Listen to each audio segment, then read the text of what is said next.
ಇನ್ನು ಬೆಂಗಳೂರಿನಲ್ಲಿ ಒಣಗಿದಂತಹ ಮರಗಳ ತೆರವಿಗೆ ಈಗ ಜಿಬಿಎ ಮೀನಾಮೇಷ ಎಣಿಸ್ತಾ ಇದೆ.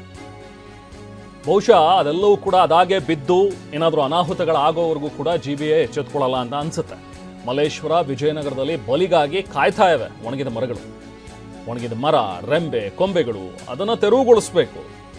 ಬಟ್ ಅದಕ್ಕೆ ಯಾವುದೇ ರೀತಿಯಾದಂಥ ಕೆಲಸಗಳು ನಡೀತಾ ಇಲ್ಲ. ಈ ಬಗ್ಗೆ ಟಿವಿ9 ರಿಯಾಲಿಟಿ ಚೆಕ್ ಮಾಡಿದೆ. ಮಲ್ಲೇಶ್ವರದಲ್ಲಿ ತುಂಡಾಗಿ ನೇತಾಡ್ತಾ ಇರುವಂಥ ಕೊಂಬೆಗಳು. ಜಿಬಿಎ ಅರಣ್ಯ ವಿಭಾಗದ ವಿರುದ್ಧ ಸಾರ್ವಜನಿಕರು ಆಕ್ರೋಶ ವ್ಯಕ್ತಪಡಿಸ್ತಾ ಇದ್ದಾರೆ. ನೋಡಿ, ದೃಶ್ಯದಲ್ಲಿ ನಾವು ನಿಮಗೆ ತೋರಿಸ್ತಾ ಇದ್ದೀವಿ.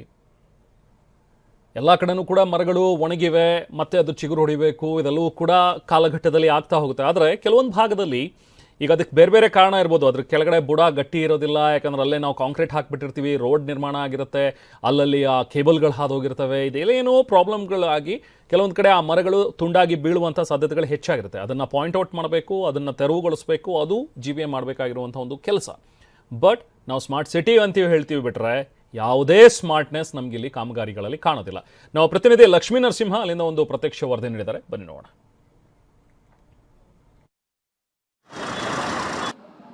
ಬೆಂಗಳೂರಲ್ಲಿ ಒಣಗಿದ ಮರದ ರೆಂಬೆ ಕೊಂಬೆಗಳು ಕೆಳಗಡೆ ಬೀಳ್ತಾ ಇರೋದ್ರಿಂದ ಸಾಕಷ್ಟು ನಾಗರಿಕರಿಗೆ ತೊಂದರೆ ಆಗ್ತದೆ. ಪ್ರಾಣನೇ ಹೋಗಿರ್ತಕ್ಕಂಥ ಪ್ರಕರಣ ಕೂಡ ಬೆಂಗಳೂರಿನಲ್ಲಿ ವರದಿಯಾಗಿದೆ. ಇಷ್ಟಾದರೂ ಕೂಡ ಜಿಬಿಎ ಅರಣ್ಯ ಘಟಕ ಈ ರೀತಿಯಲ್ಲಿ ಅಪಾಯಕಾರಿ ಸ್ಥಿತಿಯಲ್ಲಿ ಒಣಗಿದ ಮರದ ರೆಂಬೆ ಕೊಂಬೆಗಳಿದ್ದಾವೆ, ಅದನ್ನು ತ್ವರಿತಗತಿಯಲ್ಲಿ ತೆರವು ಮಾಡತಕ್ಕಂಥ ಕಾರ್ಯಾಚರಣೆಯನ್ನು ಮಾಡ್ತಾ ಇಲ್ಲ. ಹೀಗಾಗಿ ಟಿವಿ9 ಕನ್ನಡ ರಿಯಾಲಿಟಿ ಚೆಕ್ ಮಾಡ್ತೇನೆ. ಸದ್ಯಕ್ಕೆ ಬೆಂಗಳೂರಿನ ವಿಜಯನಗರದಲ್ಲಿದ್ದೀನಿ. ವಿಜಯನಗರದಲ್ಲಿ ಒಂದು ಮರ ನೋಡ್ತಾ ಇರ್ಬೋದು, ಯಾವ ರೀತಿಯಾಗಿ ಒಂದು ಮರದ ಆ ಕೊಂಬೆ ಯಾವ ರೀತಿ ನೆಲದ ರಸ್ತೆ ಕಡೆಗೆ ವಾಲಿದೆ ಅಂತಕ್ಕಂಥದ್ದು ಪೂರ್ತಿಯಾಗಿ ಒಣಗಿರೋದು ಕೂಡ ನೀವು ದೃಶ್ಯಾವಳಿಗಳಲ್ಲಿ ಗಮನಿಸ್ತಾ ಇದ್ದೀರಾ.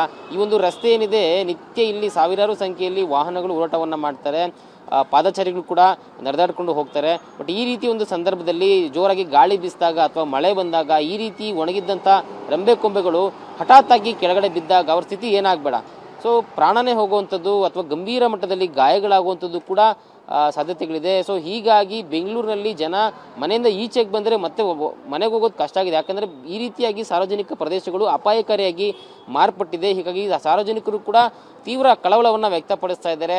ಯಾಕಂದರೆ ಈ ರೀತಿ ಇದ್ದಾಗ ಅಧಿಕಾರಿಗಳು ಎಚ್ಚೆತ್ತುಕೊಂಡು ಅವರು ಒಂದು ಕಾರ್ಯಾಚರಣೆ ಮಾಡಿ ತೆರವುಗೊಳಿಸಬೇಕಾಗಿತ್ತು. ಒಂದಷ್ಟು ಸ್ಥಳೀಯರು ಬರೀತಾರೆ, ನಾನು ಮಾತಾಡ್ತಾ ಹೋಗ್ತೀನಿ. ಸರ್, ಈ ರೀತಿ ಸ್ಥಳಗಳು ಬೆಂಗಳೂರಿನಲ್ಲಿ ಸುಮಾರು ಕಡೆ ಇದ್ದಾವೆ, ಒಣಗಿದಂಥ ಮರದ ರೆಂಬೆ ಕೊಂಬೆಗಳು ಕೆಳಗಡೆ ಬೀಳುವಂಥದ್ದು. ಈ ರೀತಿ ಆದಾಗ ಏನನ್ಸುತ್ತೆ ಸಾರ್ವಜನಿಕರಿಗೆ ಅಂತ? ಇಲ್ಲಿ ಏನಂದರೆ, ನಾವು ಎಷ್ಟೋ ಪ್ರಕರಣಗಳು ನೋಡಿದ್ದೀವಿ. ಆಟೋ ಮೇಲೆ ರಂಬೆ ಬಿದ್ದು ಡ್ರೈವರ್ ಸತ್ತಿದ್ದಾರೆ. ಕೆಲವರು ಸಾರ್ವಜನಿಕರು ನಡ್ಕೊಂಡು ಹೋಗ್ಬೇಕಂದ್ರೆ ಪಾದಚಾರಿಗಳು ಅವ್ರ ಮೇಲೆ ಬಿದ್ದು ಸತ್ತಿರೋದೆಲ್ಲ ನಾವು ಗಮನಿಸಿದ್ದೀವಿ. ಏನು ಹೇಳ್ತಾರೆ, ಕಾನೂನು ಪ್ರಕಾರ ಒಂದು ಮರನ ಕಡಿಬೇಕಂದ್ರೆ ಅದಕ್ಕೆ ತುಂಬ ಪ್ರೊಸೀಜರ್ ಇದೆ ಅಂತಾರೆ. ನಾವು ಹೇಳೋದು ಇಷ್ಟೇ, law is not above life, life is above law. ಇವಾಗ ಸತ್ತೋರೆ ಸರ್ಕಾರ ನಾನು 1 ಲಕ್ಷ ಕೊಡ್ತೀನಿ, 2 ಲಕ್ಷ ಕೊಡ್ತೀನಿ ಅಂತಾರೆ. 1 ಲಕ್ಷ 2 ಲಕ್ಷ ಕೊಡೋದ್ರಿಂದ ಹೋದ ಪ್ರಾಣ ವಾಪಸ್ ಬರುತ್ತಾ?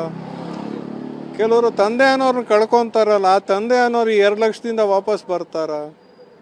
ಅದಕ್ಕೆ ಏನು ಈ ಜಿಬಿಎ ಅಧಿಕಾರಿಗಳಿದಾರೋ ಅವರು ಎಚ್ಚೆತ್ಬಿಟ್ಟು ಕೆಲಸ ಮಾಡಬೇಕು. ಅದು ಬಿಟ್ಟು ಅವರು ಬಿದ್ಮೇಲೆ ಎದ್ದು ಬಂದೆಲ್ಲ ಮಾಡ್ತೀವಂದರೆ ಅವರು ಅಧಿಕಾರಿಗಳಲ್ಲ, ಅವ್ರನ್ನ ನಾವು ಮನುಷ್ಯರಂತ ಕರೆಯೋದಕ್ಕೂ ಅವ್ರು ನಾಲಾಯಕ.